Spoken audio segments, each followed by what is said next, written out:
The Honourable Nathan Guy. Mr Speaker, I wish to make a call on the appropriation bill covering the recent budget, but before I do that I thought it's an appropriate time that I acknowledge my colleague, the Honourable John Carter, who's going to be doing his valedictory this evening.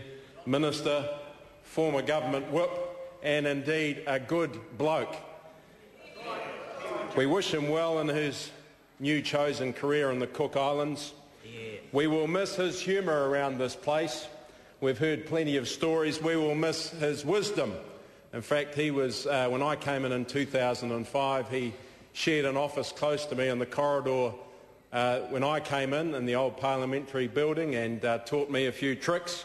And now we share the same level in Bowen House, and I know that the parliamentary rugby team are going to sorely miss the prowess of the Honourable John Carter in the scrum or on the side of the scrum or at halfback or wherever he chooses to play in the future, and I'm no doubt that you will be opening up the invitations to the Cook Islands, Minister Carter. We wish you all the very best.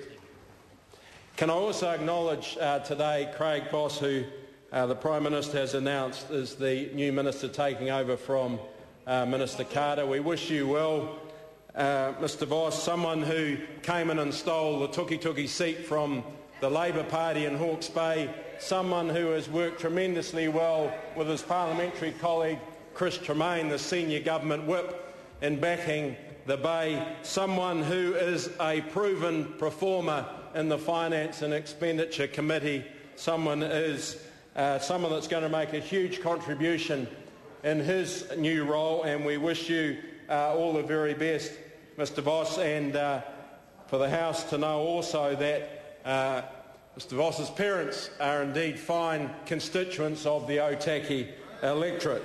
Welcome to Level 6 of Bowen House. But importantly, Mr Speaker, when John Carter has sat in this House for 24 years, almost a quarter of a century, he has never seen such a woeful opposition. He's been in an opposition that's never been as woeful as the current opposition. An opposition that is focused more on about the size and length and style of carpet in Premier House and how many pails of paint that's being used on that historic building. An opposition that's focused more on about Helen Clark's purchase of the BMWs. An opposition that's more focused about the air transportation that the fine Honourable John Key chooses to get around in his important role as Prime Minister of this country. Phil Goff, I will talk about the budget in a moment, but it's important that I lead into Labor's woeful performance in this House, because when you talk about Labor, Phil Goff is still struggling to connect with New Zealanders. It's no wonder when you hear him every day on the stump talking about those things that aren't at all relevant to getting the economy moving. And we look forward to, no doubt, the Labor Party running more on the text from New York. I wonder if Phil Goff will indeed receive the text from Chris Carter or not, or perhaps he may choose not to. And indeed, we know that Labor is in disarray. We have heard in their speeches, and I've sat here for a couple of hours this afternoon, their focus is more about spend and hope. They have no plan. They're talking about releasing their budget in due course, and we wait with bated breath, because all we hear from that side of the House is spend more. In fact, it's very hard for the Labor opposition to indeed criticise this budget. I think where Labor are likely to come out with, what they're likely to come out with, Mr Speaker, coming into the campaign, is that they will look to tax businesses on revenue and not on profit. We know that Stuart Nash is focused on that. We've also heard in recent time, in response to the budget, that they are very keen to bring agriculture into the emissions trading scheme. And we've worked out that will cost every farmer in New Zealand, that's early indeed, bringing that in early, that will cost every cocky in this country about $35,000 to $40,000. And of course right now we know that we are relying heavily on the rural sector of New Zealand. And why on earth would Labor want to bring agriculture into the ETS early when we know that the price of milk will go up? They're complaining about that now. We know that the price of bread, we know the price of eggs, we know that the price of meat will go up because Labor want to bring agriculture into the ETS early. It makes no sense at this point in time. We've also heard from Labor in their response that they want to have the first $5,000 of tax-free. Not targeted, everyone would get it. Everyone, not at all targeted, about $10 on average per week. And when our government chooses to increase the minimum wage to $13 an hour, that on average is an increase of about $10 a week. We hear from the other side of the House, no way is that enough. No way was that increase enough, do we hear from the Labor opposition. And yet it's fine for them to roll out a stupid policy not targeted for $5,000 of tax-free for those hard-working New Zealanders. What we've also heard recently is Labor want to increase the minimum wage to $15 an hour. Of course, we all want to head in that direction over time, but it's going to take us on this side of the House a bit of time to turn around the economy.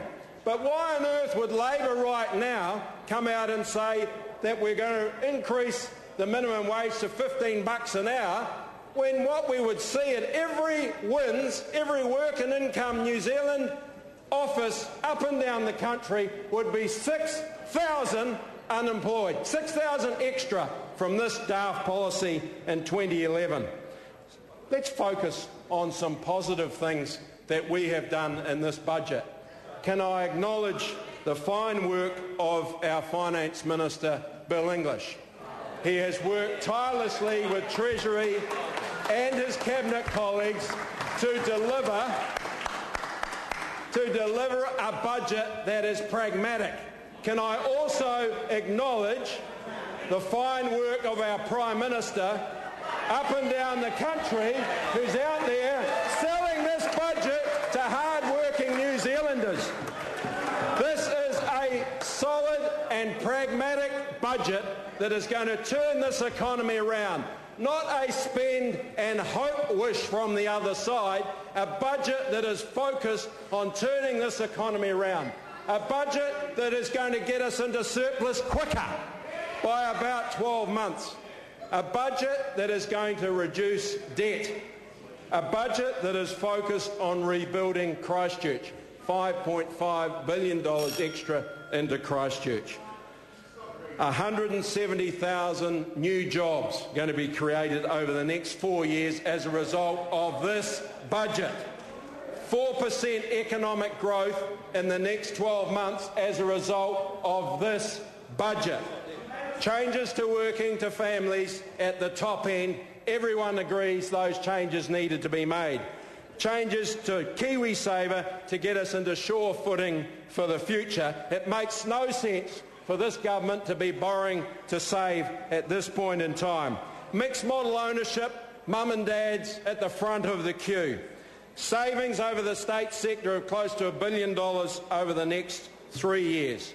A tax reform that now means that 73% of hard-working New Zealanders pay 17.5% tax.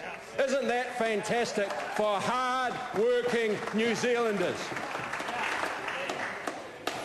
And it's interesting that this budget has been so well received, because when I look at the Kapiti Observer, they went out into Coastlands, that fine shopping place for anyone want to come and spend money in my electorate on the weekend. They did a little vox box in Coastlands, and one lady, Bex Coxon, said, I feel that they haven't gone quite far enough with slashing some things. Leon MacDonald said that he's a worker and something had to be done, and Christchurch needs some help in its rebuild. Pauline St John thought that the government tackled the right areas. I reckon John Key is doing a good job. Caroline Kinbing said, I think something got to be done. We can't keep borrowing money without putting something back. That's just ordinary economics. And finally, David Noakes, In general, I think it's a good idea. I've got nothing against what they have done. That's support from the people in my electorate. Congratulations and all the best. The Honourable Simon Power.